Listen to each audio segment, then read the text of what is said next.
How's it going, everyone? In today's video, I'll show you on how you can connect your Acer monitor to your PS5. So the first thing that you want to do is to grab yourself the HDMI to HDMI cable. Basically, we are going to use this in order to transfer our video output and input onto our monitor and PS5. So you want to plug the other end onto the back of your monitor. There's going to be this designated HDMI port.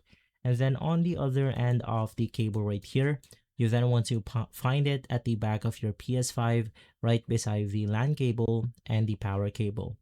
From there, make sure that both devices right here has plugged in and basically has power. And from there, after turning on the PS5, it will transfer video output onto the cables right here and onto our monitor. And basically from there, you can now use your your Acer monitor for PS5.